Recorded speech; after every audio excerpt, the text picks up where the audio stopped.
नमस्कार दोस्तों। इस अंक में हम घूमने वाले हैं बार नवापारा अभयारण्य और कांकेर पैलेस। और सिर्फ इतना ही नहीं, जो अभयारण्य के गेस्ट हाउस में रुकना चाहते हैं उनके लिए हमारे पास खास जानकारी है।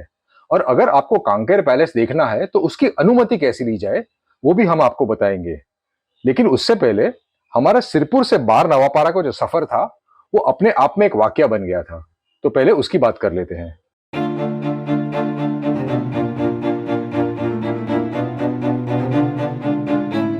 अब क्योंकि हम भारत के पूर्वी हिस्से में है, यहाँ सर्दियों में शाम जल्दी ढल जाती है।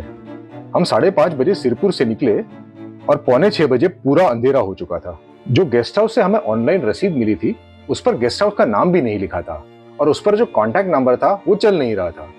इसलिए हमने अभयारण्य के बाहर जो गांव है वहां पूछताछ की कि भाई गेस्ट हाउस तक कैसे जाया जाए। हमने 8 से 10 लोगों को पूछा होगा, लेकिन किसी को ढंग से रास्ता पता नहीं था। और आश्चर्य की बात यह है कि रास्ता पता हो कि ना पता हो, आपको पूरे आत्मविश्वास के साथ कहा जाता था कि हाँ भाई ऐसे ऐसे आपको गेस्ट हाउस तक जाना है। इस चक्कर में हम आधे घंटे तक अंधेरे में गांव की खाक छानते रहे। फिर एक जन ने एक कच्चा रास्ता दिखाया। विश्वास तो नहीं हुआ, लेकिन और कोई पर्याय बचा नहीं था। कच्चा रास्ता लेते ही फोन का नेटवर्क चला गया। काली अंधेरी सिया रात में लेकर रसीद अपने हाथ में घने जंगलों से गुजर रहे थे। सच कहूं डर तो लग रहा था भाई। फिर कुछ 12 किलोमीटर बाद एक चौकी आई जहां एक ही संतरी था।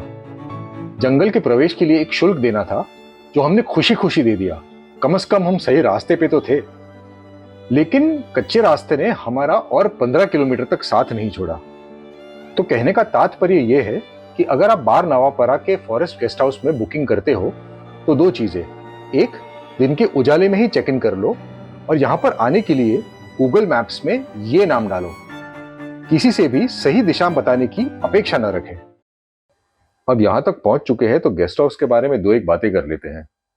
आप में से जो भी यहां के रहना चाहता है बुकिंग जरूर करवाए। मैं लिंक डिस्क्रिप्शन में डाल दूंगा। गेस्ट हाउस अभयारण्य के बिल्कुल बीच में समाया हुआ है, इसलिए यहां रहने का एक अलग आनंद है।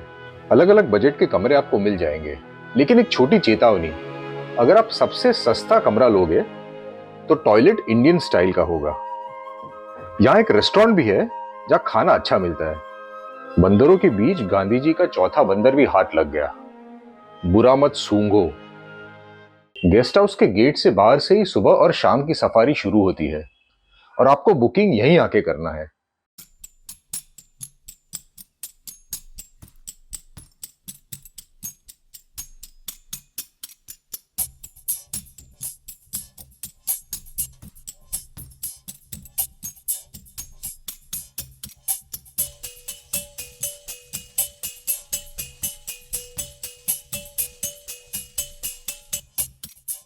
बार नवापारा दो गांव के नामों का मिश्रण है, बार और नवापारा।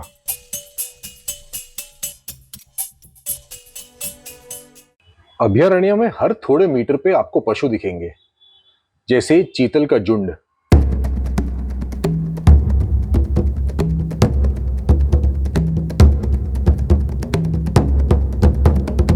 मोर,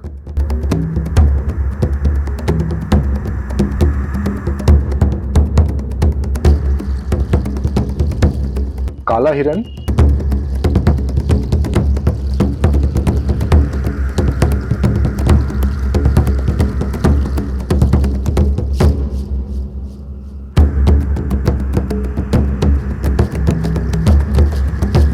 और गौर, जो मवेशी पशुओं की सबसे विशाल प्रजाति है। गौर के बगल में चलते हुए बगुले को गौर से देखिए, जो अपने साथी के अंग से टपकते हुए कीड़ों का भोजन कर रहा है। जो फॉरेस्ट गाइड हमारे साथ था उसे पता पड़ा कि इन लोगों को चिड़ियाओं में भी दिलचस्पी है, तो उसने जीप को एक ऐसे तालाब के पास घुमाई जहां आमतौर पर पर्यटक नहीं जाते।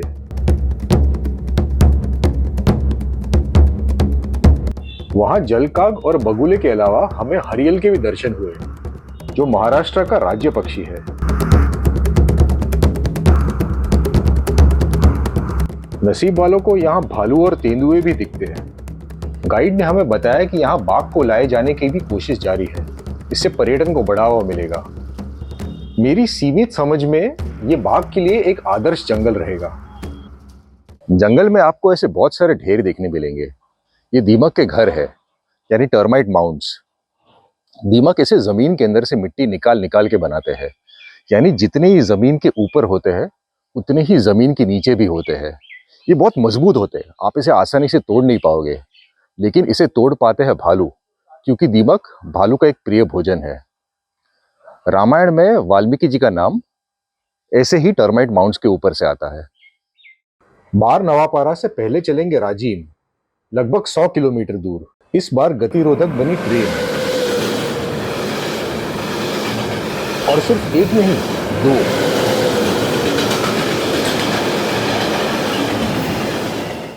राजीम में हम खाना खाने वाले हैं एक 25 साल पुरानी जगह पे, शर्मा भोजनालय। यहाँ इतना घर जैसा व्यवहार है कि आपको जूते बाहर छोड़ के अंदर जाना पड़ेगा। खाना भी बहुत सरल और स्वादिष्ट था, रोटी, सब्जी, दाल, चावल और सलाद।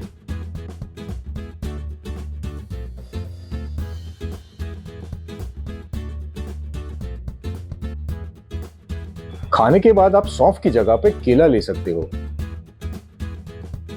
खाना पकाने के लिए स्थानीय महिलाएं हैं। इन्होंने हमें अपने रसोई का भी शॉट लेने दिया, बिना कोई तैयारी के। ऐसी अनुमति शायद ही कोई दे। और अब राजीम से कांकेर पैलेस, 120 किलोमीटर का सफर। कांकेर पैलेस वैसे पर्यटकों के लिए खुला नहीं है, क्योंकि एक हिस्से में शाही परिवार रहता है और एक हिस्से में होटल है। आपके लिए सिर्फ एक कमरा और लॉन खुले हैं, और वो भी आप मुंह उठा के नहीं पहुंच सकते। आपको उनको पहले से संपर्क करना पड़ेगा और अपॉइंटमेंट लेनी पड़ेगी। नंबर उनकी वेबसाइट पे है, जिसका लिंक मैं डिस्क्रिप्शन में डाल रहा हूं। पैलेस के स्टाफ ने बहुत अच्छी तरीके से इन सारी जगहों का हमें टूर दिया।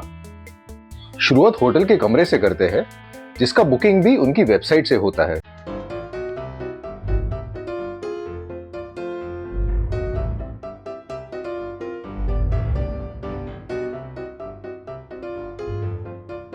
ये उनकी विंटेज बाइक्स का संग्रह है। एक की सिवा बाकी सारी बाइक्स चालू अवस्था में है।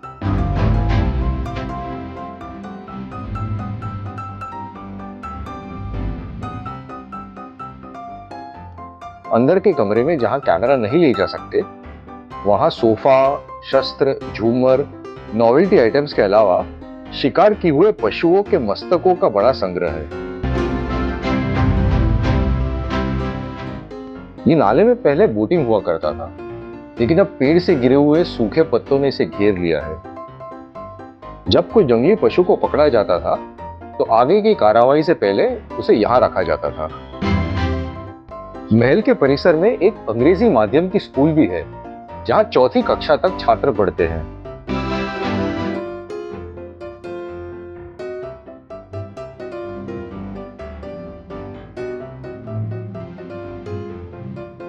पार्किंग के पास कॉमन इवनिंग ब्राउन तितलियां नजर आई, जो पेड़ से उधड़ी हुई खाल से रस चूस रही थी।